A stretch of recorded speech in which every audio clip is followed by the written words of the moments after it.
having a conversation this weekend, and one of the things I find with people, a lot of people, and this is more of a warning, for people to basically stop shrinking yourself to fit into places that you have outgrown.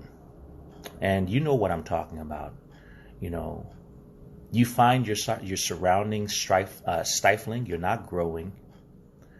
You're not experiencing any excitement about your life. Nothing is new. Everything is the same drab every day. Like I say, it's almost like you're living Groundhog Day.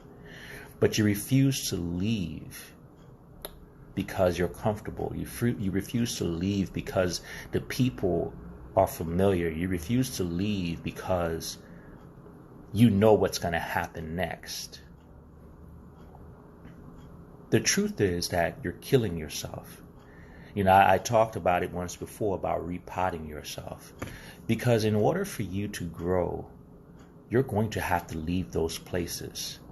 Because there's an analogy I made one time, and it holds very true.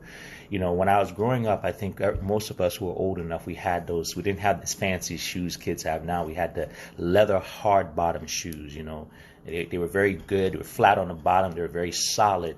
They didn't really bend much, but allowed you a proper platform to walk as a toddler, in your earlier stages. And those shoes, they did me well. They helped me walk. They helped me get my balance and everything like that. And they were very important for my growth. But at some point, I outgrew those shoes. And had I continued to wear those shoes, the very things, the very shoes that had been so formative in my upbringing, so instrumental in my ability to walk, would have wound up crippling me, would have wound up jamming up my toes, causing me issues, then retarding my ability to walk, and then after a while, killing my posture, killing a lot of things. And much is the same with our life. Much is the same with the people we know sometimes. Sometimes we just outgrow things. Sometimes we have to understand that in order for us to be able to do more with our lives, to be able to run, to be able to jump, to be able to, sprint, and to be able to live, we have to leave those situations and get out of those things and those places that were once very comfortable, that were once where we started off. But now we've outgrown them. We have to get away from those things. And that's what I find is the hardest thing for a lot of people to do, is to get away from those familiar surroundings. And so they shrink themselves to fit in. And one of the worst things to see is somebody that could be so much more, who is willfully deciding to be less just to fit in. Just to fit in. Just to stay in a comfortable surrounding. I don't know how many of you guys actually have gone to a nursery, a tree nursery, where they buy plants and stuff. And sometimes you buy a plant, but you have to read.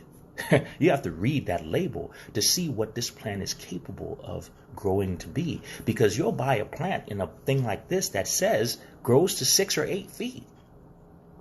Well, it doesn't say on the thing, but you have to understand that you're going to have to change that plant's environment from the environment you bought it in. You're going to grow it, you're going to water it, you're going to fertilize it, but at some point in time, you're going to have to move that plant from its original pot to a bigger pot.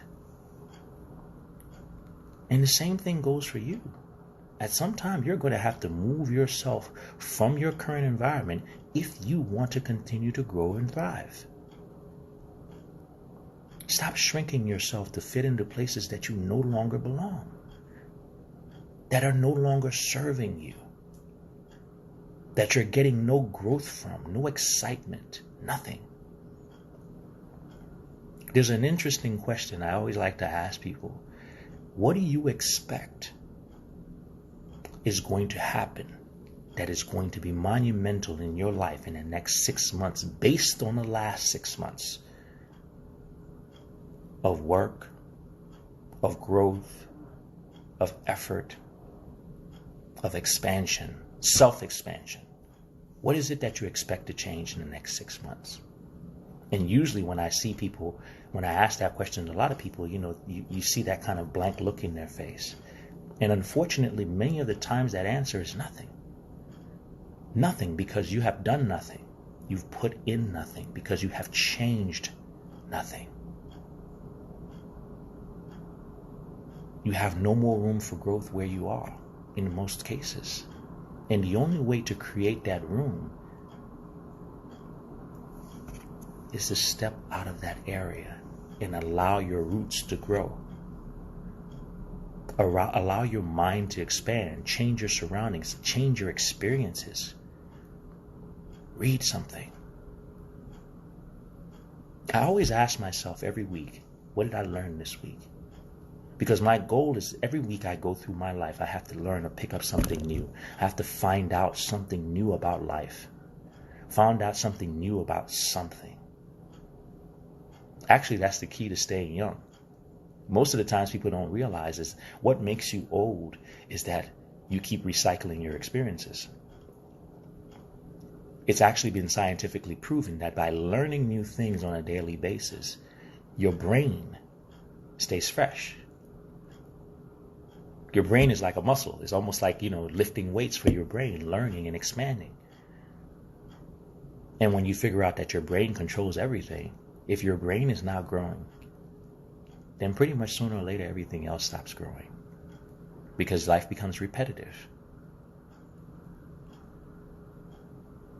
But the only way that happens, once again, is you stop shrinking yourself to fit into places that you no longer belong. So take that with you guys for Monday. Understand that, that's the one thing that people don't tell you about a comfortable life. There is no comfort in growth. And there's no growth in comfort. If you're sitting there and you're not failing, as someone says, if you're not failing, you're not trying. But if you're sitting there and you don't have any expectations, and there's a difference between want and expectations. And let me make this very clear. I want to win the lottery, but I do not expect to win the lottery because I've done nothing to win the lottery because I don't even play. But even if I did play, I don't really expect to win. Yeah, you want to win, you wish. Expectations come from, unless you're delusional, come from actual work. Come from putting something in and expecting something out. You walk into the bank and yes, you want for them to give you $1 million, but you don't expect them to because you put nothing in, you haven't put $1 million into the bank. And the same thing goes with life. What do you expect to change in the next 6 months? And if your answer is no, then make sure that by the end of the next 6 months that somebody asks you, what do you expect to change? That you can say, you know what? I expect X, Y, and Z to change because I have put myself in the position to grow, to expand, and therefore I expect to see the evidence of my growth. I expect to see the evidence of my expansion. I expect to see the evidence of what I have done over the last 6 months. Once again, you can't grow if you're unwilling to be comfortable. But once again, if you're too comfortable, don't expect much growth out of life.